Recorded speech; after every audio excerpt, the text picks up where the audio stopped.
story of our congregation begins in the year 1920. Chandler was not a city yet. It had just been incorporated as a town.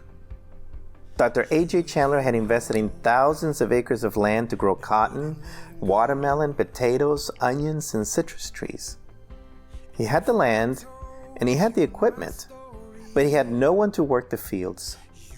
So Dr. Chandler asked for assistance from the federal government, and they sent an agent from the Department of Agriculture to Mexico so he could recruit families who were willing to work the land. And many of the families fleeing from the Revolutionary War in Mexico signed up to work the fields.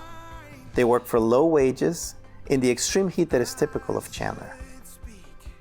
The migrant families formed a community in the outskirts of the early town of Chandler, living in makeshift tents and humble adobe houses. One of those families was a family from Imuri, Sonora. Miguel and Cristina Vidal, together with their 8 children, settled on the banks of the canal that ran through the neighborhood, just steps from where our building stands today. A missionary by the name of Marshall Brewster and his wife Ruth felt the need to reach out to the migrant community even though he spoke no Spanish, and the migrant community spoke no English. Cristina Vidal was the first to give her heart to the Lord. Soon, her family followed, and by 1927, the number of believers had grown to the point that they needed a place to gather.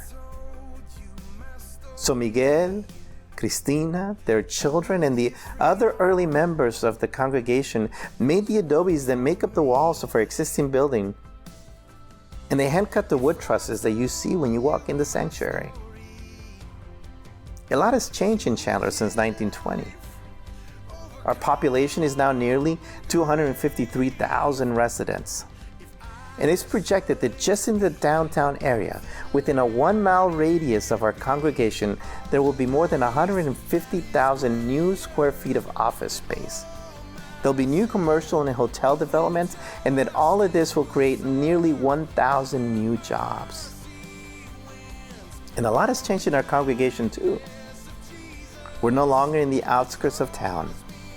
We're now part of the historic downtown Chandler district.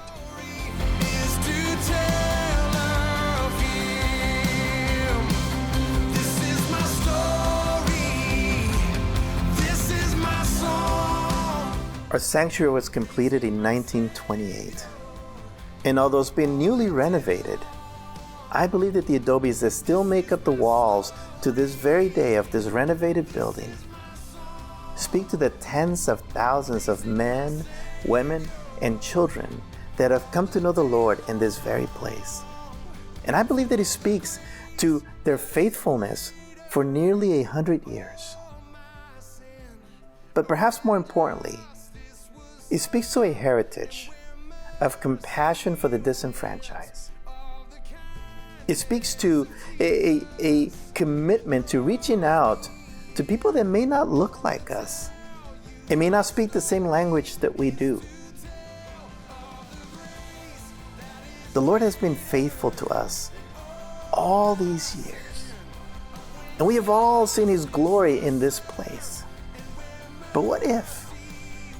What if the Lord planted us in this tiny town nearly 100 years ago?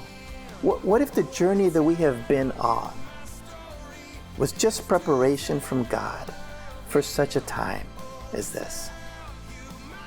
So this month and for the remainder of the year, as we remember our heritage and as we talk about our church history, would you join me in this prayer? God, will you do it again? All the day long.